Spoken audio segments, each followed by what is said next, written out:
Hello my dears, आज मैं आप सबके लिए लेके आया हूँ ट्रिपल सी के चैप्टर नंबर 1 का जो प्रैक्टिस सेट 1 है उसमें से कुछ क्वेश्चन एंड आंसर, यानी 50 क्वेश्चन एंड आंसर आपके सामने लेके आया हूँ। आप इस क्वेश्चन एंड आंसर को सही तरीके से ध्यान से इसको देखें और इसको तैयार करें। तो चलिए मैं पहले क्वेश्चन को स्टार्ट करता हूँ। पहला क्वेश्चन आपका है यहाँ पे क्वेश्चन नंबर फर्स्ट, पहले से शुरू कंप्यूटर को दोबारा शुरू करना क्या कहलाता है। तो इसका जो करेक्ट आंसर है, यानी इसमें ये पूछा गया कि अगर पहले से कंप्यूटर ऑन है तो उसको हम कौन सी बूटिंग के नाम से जानते हैं, जैसे कि warm booting, cold booting, login of और शटडाउन। यहाँ पे 4 ऑप्शन दिए हैं, तो इसका जो करेक्ट आंसर होगा वो है वार्म बूटिंग, क्योंकि जब पहले से कंप्यूटर चालू होता है उसको हम जब रिस्टार्ट करते हैं तो उसको वार्म बूटिंग कहते हैं। नेक्स्ट क्वेश्चन, जो क्वेश्चन नंबर 2 पे आते हैं। क्वेश्चन नंबर 2 जो है आपका लिखा है माउस में बटन की संख्या कितनी होती है, यानी माउस में कितने बटन होते हैं। तो इसका करेक्ट आंसर जो है वो है बी, यानी माउस के अंदर जो है आपका 3 बटन्स आपको मिलते हैं, लेफ़्ट, राइट और स्क्रॉल की। उसके बाद में यानी इसका करेक्ट आंसर बी हो गया। फिर मैं चलता हूँ आपको तीसरे क्वेश्चन की तरफ। यहाँ पे पूछा गया कि जो है डॉट पीएनजी जो है, डॉट पीएनजी का पूरा नाम क्या है। तो डॉट पीएनजी का पूरा नाम होता है portable network graphics, portable network graphics, यानी इसका करेक्ट आंसर जो है ए है। उसके बाद में अगले क्वेश्चन की तरफ चलते हैं। अगला क्वेश्चन जो पूछ रहा है कि किलोबाइट से 1 मेगाबाइट बनता है, यानी 1 किलोबाइट में, यानी इसमें लिखा 256, 1024, 128 और 512, यानी 1024 किलोबाइट से जो बनता है 1 मेगाबाइट यानी एमबी, यानी 1 एमबी में 1024 केबी होते हैं। इसका करेक्ट आंसर भी इसी से पता चल जाता है। अगर ये जो डॉटेड आंसर दिया है, डॉटेड में हम अगर फिल करें तो 1024 किलोबाइट को अगर हम मिलाते हैं तो 1 एमबी बनता है, यानी इसका करेक्ट आंसर जो है वो है बी। नेक्स्ट क्वेश्चन जो है आपका है क्वेश्चन नंबर 5, लिखा कंप्यूटर मॉनिटर पर ब्लिंकिंग यानी झपकी होने वाला चिन्ह क्या कहलाता है। यानी जो कोई भी प्रोग्राम या एप्लीकेशन हम जब खोलते हैं उसके अंदर बहुत जो छोटा सा एक कर्सर टाइप होता है वो ब्लिंक करता रहता है, तो उसको हम लोग कर्सर के नाम से जानते हैं। जैसे कि मैंने क्वेश्चन पढ़ते ही बता दिया, कर्सर, यानी इसका जो करेक्ट आंसर जो है वो है कर्सर। अगला क्वेश्चन है आपका, लिखा है वर्चुअल मेमोरी का आकार, फिर डॉट डॉट डॉट किया हुआ है, पर निर्भर करता है, यानी वर्चुअल मेमोरी का जो आकार होता है वो किस पर निर्भर करता है। तो इसका जो करेक्ट आंसर होता है, वर्चुअल मेमोरी जो होती है वो डिस्क स्पेस पर निर्भर करती है, यानी जो भी हमारा डिस्क के अंदर स्पेस होते हैं उस पर निर्भर करती है। तो करेक्ट आंसर इसका हो गया आपका सी। क्वेश्चन नंबर 7 की अगर हम बात करें तो क्वेश्चन नंबर 7 इसमें पूछा गया है कंप्यूटर सीपीयू में मेमोरी कंट्रोल, फिर बीच में डॉट करके दिया गया है, फिर लिखा 3 यूनिट होते हैं, यानी इसमें जो सबसे मेन जो है 3 यूनिट होते हैं। यानी इसमें जो सीपीयू में मैंने आपको बहुत पहले भी पढ़ गया टॉपिक में बताया कि जो सीपीयू होते हैं वो 3 तरीके से काम करते हैं, अर्थमेटिक लॉजिक यूनिट पे काम करता है और कंट्रोल पे। तो इसका जो करेक्ट आंसर है वो अर्थमेटिक लॉजिक यूनिट है, यानी सीपीयू के जो 3 हिस्से होते हैं, अर्थमेटिक लॉजिक यूनिट और मेमोरी और जो है सीयू कंट्रोल यूनिट। तो इसमें कंट्रोल यूनिट पहले से दिया हुआ है, तो अर्थमेटिक लॉजिक यूनिट यानी 3 यूनिट होते हैं जिसमें अर्थमेटिक लॉजिक भी जुड़ा हुआ है, तो यानी इसका करेक्ट आंसर ए है। नेक्स्ट क्वेश्चन के बारे में, नेक्स्ट क्वेश्चन जो अगला क्वेश्चन आपका है ENIAC, इनिएक का पूरा नाम क्या है। इनिएक का पूरा नाम क्या है। इनिएक का फुल फॉर्म जो होता है electronic numerical integrated and computer, यानी इसका करेक्ट आंसर भी यही हो गया B, electronic numerical integrated and calculator. अगले क्वेश्चन की तरफ हम चलते हैं। यहाँ पे अगला क्वेश्चन जो है क्वेश्चन नंबर 9, लिखा है फर्मवेयर का अर्थ है। फर्मवेयर क्या होता है। फर्मवेयर जो होते हैं आपके वो क्या है, लिखा है हार्डवेयर का सॉफ्टवेयर या एप्लीकेशन का सॉफ्टवेयर या सिस्टम का सॉफ्टवेयर या उपरोक्त सभी। तो यानी इसका जो करेक्ट आंसर होता है ये हार्डवेयर का सॉफ्टवेयर, यानी जो हार्डवेयर में हम यूज़ करने वाले सॉफ्टवेयर का इस्तेमाल करते हैं उसको हम फर्मवेयर कह सकते हैं। तो इसका करेक्ट आंसर ए है। अगला क्वेश्चन, क्वेश्चन नंबर 10 है आपका, कंप्यूटर की 5वीं पीढ़ी में किसका प्रयोग हुआ। यानी कंप्यूटर के जब जनरेशन ऑफ कंप्यूटर आप पढ़ेंगे तो उसमें बताया गया कि कंप्यूटर की 5वें पीढ़ी में यानी 5वें जनरेशन में किस टेक्नोलॉजी का या किस चीज़ का उपयोग किया गया है। तो इसका जो करेक्ट आंसर है, जैसे इसमें दिया है IC, transistor, ULSI, none of this, यानी इसका करेक्ट आंसर जो होता है यूएलएसआई है, अल्ट्रा लार्ज स्केल इंटीग्रेशन। तो करेक्ट आंसर इसका सी है। अगले क्वेश्चन की तरफ हम चलते हैं। माउस के माध्यम से किसी ऑब्जेक्ट की प्रॉपर्टीज देखने के लिए क्या करेंगे? अगर माउस से किसी ऑब्जेक्ट की प्रॉपर्टीज़ को आपको देखना है तो जाहिर है कि आप जो है उस माउस से राइट क्लिक करेंगे। तो इस हिसाब से इसका करेक्ट आंसर जो होता है वो डी है, यानी राइट क्लिक करने पर हम किसी भी ऑब्जेक्ट की प्रॉपर्टीज़ को चेक कर सकते हैं। नेक्स्ट जो है यहाँ पे क्वेश्चन नंबर 12, यूएसबी डिवाइस किस संरचना का अनुसरण करता है? यूएसबी ड्राइव किस संरचना का अनुसरण करता है? तो इसका जो आंसर है यूएसबी ड्राइव जो होता है, तो इसका जो करेक्ट आंसर है वो ट्री है, क्योंकि वो ट्री का अनुसरण कर सकता है। क्वेश्चन नंबर 13, स्पैम किससे संबंधित है? स्पैम किससे संबंधित है? आर्ट से, सॉन्ग से या गेम से? तो स्पैम जो होता है, जंक ईमेल को स्पैम भी कह सकते हैं हम लोग। तो ये कंप्यूटर शब्द से संबंधित है, इसलिए इसका करेक्ट आंसर जो है आपका डी है। क्वेश्चन नंबर 14, निम्न में से आउटपुट डिवाइस नहीं है, यानी इसमें से पूछा है इसमें से कौन सा आउटपुट डिवाइस नहीं है? जैसे plotter, CRT monitor, earphones, digital camera. यानी प्लॉटर भी एक आउटपुट डिवाइस है, सीआरटी भी आउटपुट डिवाइस है, ईयरफोन्स भी जो है आउटपुट और इनपुट दोनों कर सकते हैं, लेकिन आउटपुट डिवाइस में रखा जाता है। तो इसका करेक्ट आंसर है डिजिटल कैमरा, यानी आंसर डी। उसके बाद में क्वेश्चन नंबर 15, निम्नलिखित में से कौन सा पॉइंटिंग डिवाइस नहीं है? यानी पेन, ऑप्टिकल पेन भी होता है एक तरीके से पॉइंटिंग डिवाइस, माउस भी पॉइंटिंग डिवाइस के रूप में काम कर सकती है, और जॉयस्टिक भी पॉइंटिंग डिवाइस के रूप में काम कर सकती है। तो इसका करेक्ट आंसर है डी, यानी स्कैनर पॉइंटिंग डिवाइस नहीं बन सकती है, या फिर पॉइंटिंग डिवाइस वो है भी नहीं। तो करेक्ट आंसर इसका डी। नेक्स्ट क्वेश्चन है आपका, इंकजेट प्रिंटर में पाई जाने वाली रंगीन स्याही की बोतल में मूल रंगों की संख्या ... होती है, यानी कितने रंग की मूल, यानी मेन जो होते हैं वो कितने कलर होते हैं? इसमें आंसर दिया है 3, 2, 10, 30, यानी कितने होते हैं? आपने देखा होगा बहुत सारे प्रिंटर्स होते हैं कि जो कलर वाले, उसमें 3 या 4 कलर लगे होते हैं। तो सही तरीके से मूल रंग इसमें पूछा गया, तो 3 कलर मेन होते हैं और एक चौथा जो होता है वो ब्लैक होता है। तो इसका करेक्ट आंसर जो है आपका ए है, तो ए पे आप टिक कर सकते हैं। और नेक्स्ट जो है क्वेश्चन नंबर 17, डाटा प्रोसेसिंग से आशय है, यानी डाटा प्रोसेसिंग किससे आशय है? तो इसका 17 का आंसर जो होता है, लिखा है डेटा को व्यवस्थित करना, डेटा को उपयोगी बनाना, डेटा को संग्रह करना, उपरोक्त सभी। यानी डेटा प्रोसेसिंग हर चीज़ के लिए यूज़ कर सकते हैं, हर चीज़ का काम कर सकता है प्रोसेस में। तो उपरोक्त सभी, यानी इसका करेक्ट आंसर जो है वो डी है। अगला क्वेश्चन है हमारा, यानी नेक्स्ट क्वेश्चन नंबर 18, आईबीएम का पूर्ण रूप क्या है? यानी आईबीएम का पूरा नाम जो है क्या है? तो आईबीएम का जो पूरा नेम होता है वो इंटरनेशनल बिजनेस मशीन होता है, यानी इसका फुल फॉर्म भी है इंटरनेशनल बिजनेस मशीन। वही चीज़ बताया गया कि आईबीएम का पूर्ण रूप क्या है, इंटरनेशनल बिजनेस मशीन, यानी इस हिसाब से इसका correct answer A. Question number 19 पे आते हैं हम लोग।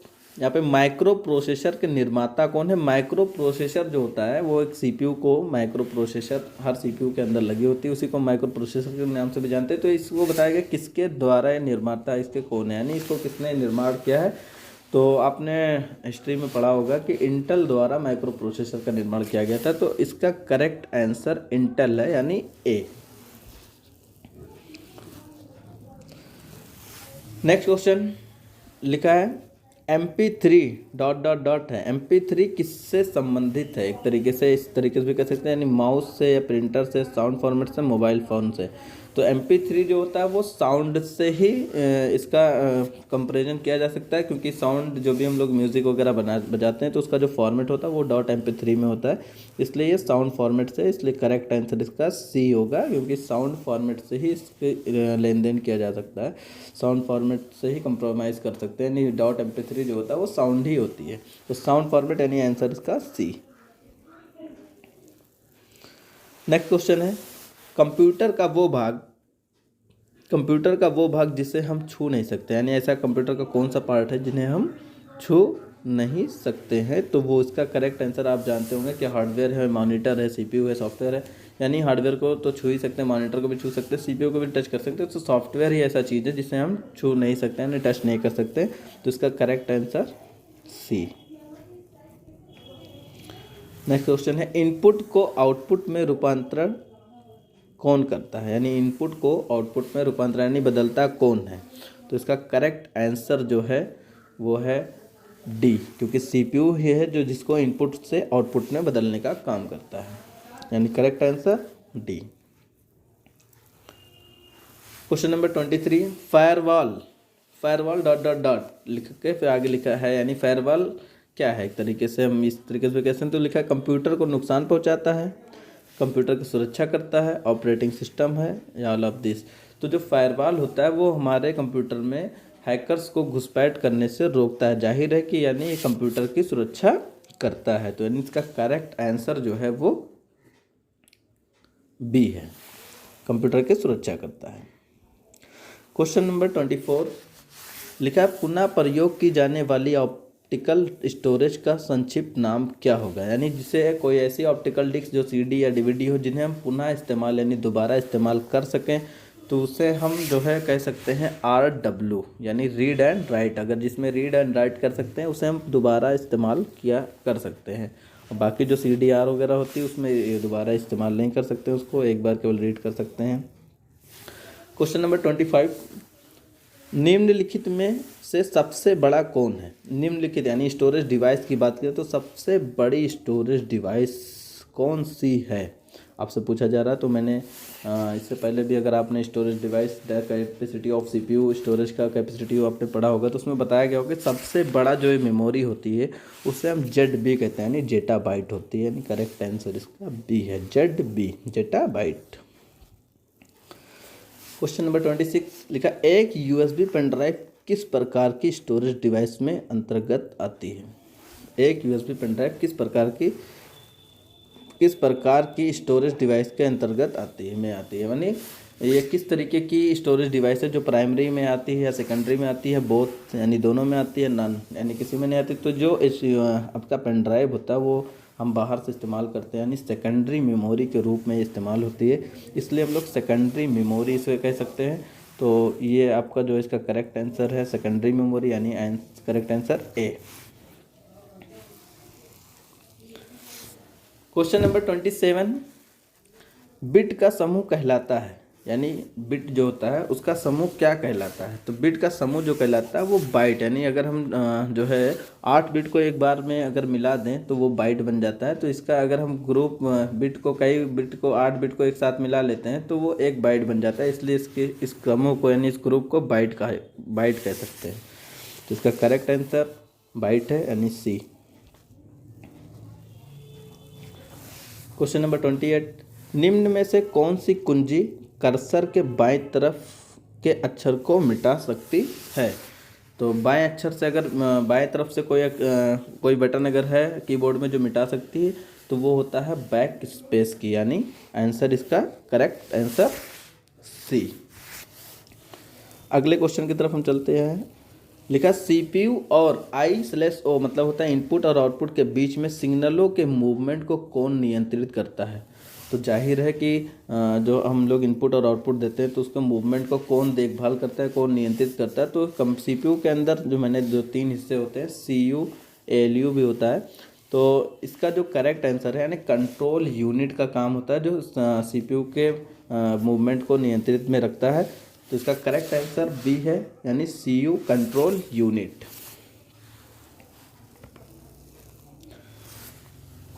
नेक्स्ट क्वेश्चन है आपका, मॉनिटर ... है, यानी मॉनिटर क्या है, ये तो सब लोग जानते हैं कि मॉनिटर क्या है। तो मॉनिटर जो है आपका इनपुट डिवाइस है या आउटपुट डिवाइस है। तो इसका करेक्ट आंसर आउटपुट डिवाइस यानी बी। करेक्ट आंसर बी है। नेक्स्ट क्वेश्चन है आपका, रिसाइकिल बिन स्वतः कॉन्फ़िगर हो जाता है ताकि ये आपके कंप्यूटर के हार्ड डिस्क का डेटा को स्टोर करने के योग्य हो जाए। तो ये जो करेक्ट आंसर इसका जो होता है यानी ये 5% यानी रिसाइकिल बिन स्वतः कॉन्फ़िगर हो जाता है ताकि ये आपके कंप्यूटर के हार्ड डिस्क का 5% डेटा स्टोर करने का योग्य हो जाए। तो यानी 5% डेटा रिसाइकिल बिन में स्टोर होने के योग्य रहते हैं। तो इसका करेक्ट आंसर जो होते हैं वो सी है। नेक्स्ट क्वेश्चन है, क्वेश्चन नंबर 32 पे हम पहुंच चुके हैं। निम्नलिखित में से कौन सा सिंबल हेक्साडेसिमल नंबर सिस्टम के द्वारा प्रयोग किया जाता है? तो इसका करेक्ट आंसर यहाँ पे दिया हुआ है, जैसे चार ऑप्शन दिए 0.7, 0.9, फिर AF 0.9 से और AF 0.9 फिर नन। तो इसका जो करेक्ट आंसर है वो है बी 0.9 और कॉमा AF यानी हेक्साडेसिमल में 0 से 9 और AF सिंबल्स का भी प्रयोग किया जाता है। नेक्स्ट क्वेश्चन, वार्म का पूरा नाम क्या है? वार्म का पूरा नाम क्या है? तो राइट वंस रीड मैनी यानी आंसर इसका करेक्ट है बी। फुल फॉर्म है, आप लोग याद कर लीजिएगा। फिर नेक्स्ट क्वेश्चन है आपका क्वेश्चन नंबर 13, ब्लूटूथ की खोज किसके द्वारा की गई? ब्लूटूथ की खोज किसके द्वारा की गई? तो आंसर में बहुत सारे चीज़ दिए, Martin Cooper, Steve jobs, Apple, Edison. तो इसका जो करेक्ट आंसर है वो अगर आंसर है डी, एडिसन। नेक्स्ट क्वेश्चन है आपका, टेलीफोन नंबर, जन्मतिथि और ग्राहक का नाम ... का उदाहरण है क्या है? यानी टेलीफोन नंबर और ग्राहक का नाम, जन्मतिथि, ये चीज़ जो हम लोग लेते हैं या फिर कंपनी लेती है तो उसका मतलब होता है कि एक रिकॉर्ड का उदाहरण है। क्या है ये? एक रिकॉर्ड का उदाहरण है, यानी इसका आंसर बी है। अब क्वेश्चन नंबर 36 पे हम पहुँच चुके हैं। लिखा, कंप्यूटर की तीसरी पीढ़ी में किसका प्रयोग हुआ? यानी कंप्यूटर के तीसरे जनरेशन में किस टेक्नोलॉजी भी कह सकते हैं, किस चीज़ का प्रयोग किया गया? तो कंप्यूटर के तीसरी जनरेशन में जो है आपका इंटीग्रेटेड सर्किट यानी आईसी का प्रयोग किया गया था। इसका करेक्ट आंसर सी है, integrated circuit. Next question, printer की गुणवत्ता इस पर निर्भर करती है कि इमेज को प्रिंट करने में कितने ... यहाँ पे दिया हुआ है प्रयुक्त होते हैं। इसे लिखा है पिक्सल, DPI, पेपर और जो है PPM। तो इसमें इसका जो करेक्ट आंसर होगा यानी जो डॉटेड यहाँ पर दिया है प्रयुक्त होते हैं, उससे पहले ... दिया है, यानी प्रिंटर की गुणवत्ता हम किस तरीके से नाप सकते हैं, इस तरह भी इसको हम इस क्वेश्चन को कह सकते हैं। तो यानी इसको नापने के लिए प्रिंटर को गुणवत्ता यानी क्वालिटी को मापने के लिए DPI का प्रयोग किया जाता है यानी डॉट पर इंच, यानी इसका करेक्ट आंसर जो है बी है, डॉट पर इंच। नेक्स्ट क्वेश्चन, निम्नलिखित में से परमानेंट मेमोरी है यानी परमानेंट मेमोरी कौन सी है? ऐसा भी कह सकते हैं कि निम्नलिखित में से परमानेंट मेमोरी कौन सी है? तो परमानेंट मेमोरी जिसके डेटा को कभी मिटाया ही नहीं जा सकता है। तो सब लोग जानते हैं कि रोम ही एक ऐसा मेमोरी जिसके डेटा को कभी मिटाया नहीं जा सकता, यानी रोम होता है, रीड ओनली मेमोरी, यानी आंसर इसका ए। नेक्स्ट क्वेश्चन है, नीचे दिए गए हार्डवेयर का उदाहरण नहीं है। अब इसमें से आपको दिया माउस, ऑपरेटिंग सिस्टम, प्रिंटर और मॉनिटर, यानी कौन सा चीज़ ऐसा है जो हार्डवेयर का उदाहरण नहीं है? तो हार्डवेयर उसे कहते हैं जिन्हें हम टच कर सकते हैं, छू सकते हैं। तो माउस को तो टच कर सकते हैं, प्रिंटर को भी टच कर सकते हैं, मॉनिटर को भी टच कर सकते हैं, यानी हम ऑपरेटिंग सिस्टम, यानी ऑपरेटिंग सिस्टम क्या एक तरीके का सॉफ्टवेयर है, तो उन्हें हम टच नहीं कर सकते हैं, इसलिए इसका करेक्ट आंसर बी।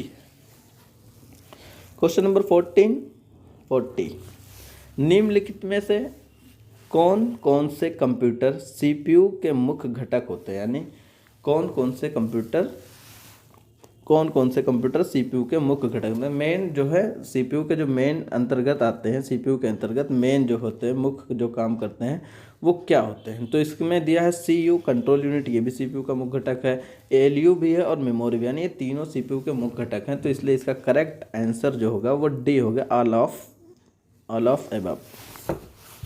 उसके बाद में जो है ऑल ऑफ दिस कह सकते हैं, ऑल ऑफ अबव कह सकते हैं। अगला क्वेश्चन है हमारा UNIVAC, यूनिवैक का पूर्ण रूप क्या, यानी यूनिवैक जो कंप्यूटर होता है उसका फुल फॉर्म क्या है।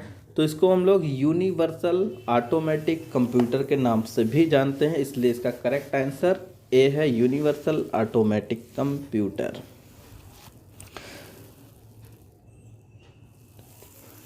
फिर नेक्स्ट क्वेश्चन है आपका हिरिची क्या है, हिरिची क्या है।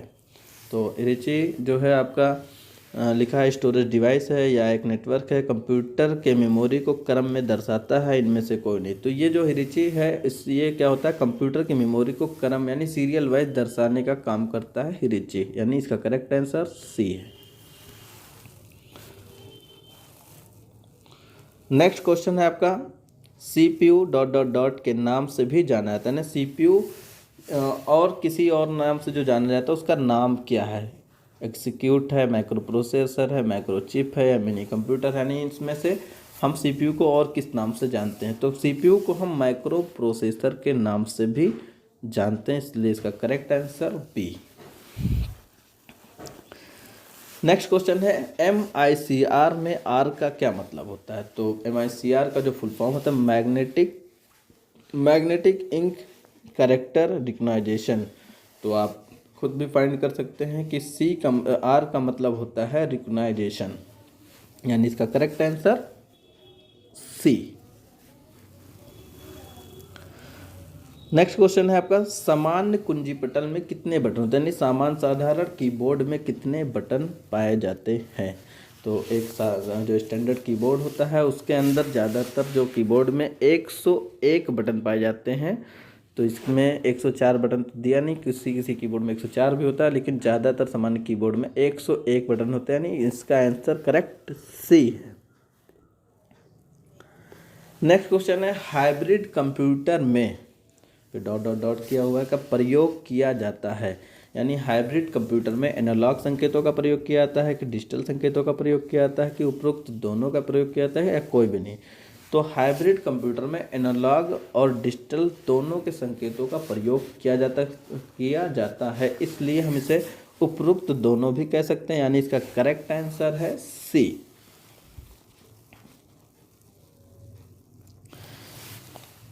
अगला जो है क्वेश्चन है आपका कंप्यूटर का कार्य नहीं है, यानी कंप्यूटर ऐसा क्या चीज़ है जो खुद से नहीं करता है। कंप्यूटर का कौन सा कार्य नहीं है, लिखा है इनपुट या आउटपुट, इनपुट भी कर सकता है आउटपुट भी कर सकता है, अंडरस्टैंडिंग या कंट्रोलिंग। तो इसमें से ये जो कार्य खुद से नहीं कर सकता उसको कहते हैं अंडरस्टैंडिंग, यानी सी। इसका करेक्ट आंसर सी, यानी जब तक हम इनपुट या आउटपुट नहीं देते हैं ये कोई भी कार्य नहीं करता है, यानी खुद से नहीं समझता है।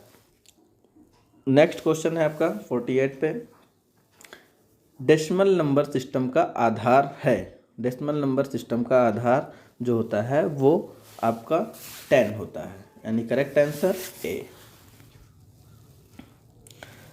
क्वेश्चन नंबर 49 निम्नलिखित स्टोरेज डिवाइस को एक स्थान से दूसरे स्थान पर आसानी से नहीं लेकर जा सकते हैं, यानी एक स्थान से दूसरे स्थान तक अगर हमको डेटा ले जाना होगा तो हम किसके माध्यम से आसानी से नहीं ले जा सकते। इसमें ये पूछा है कि नहीं ले जा सकते, तो पेन ड्राइव से तो आसानी से ले जा सकते हैं, CD से भी ले जा सकते हैं और DVD से भी ले जा सकते हैं, लेकिन आसानी से आप हार्ड डिस्क से नहीं ले जा सकते, क्योंकि हार्ड डिस्क जो होती है वो आपके कंप्यूटर के अंदर या लैपटॉप के अंदर लगी होती है, इसलिए इसका करेक्ट आंसर सी है। इसके डेटा को आप पहले कॉपी करेंगे तभी ले जा सकते हैं, बाकी ऐसे नहीं ले जा सकते हैं।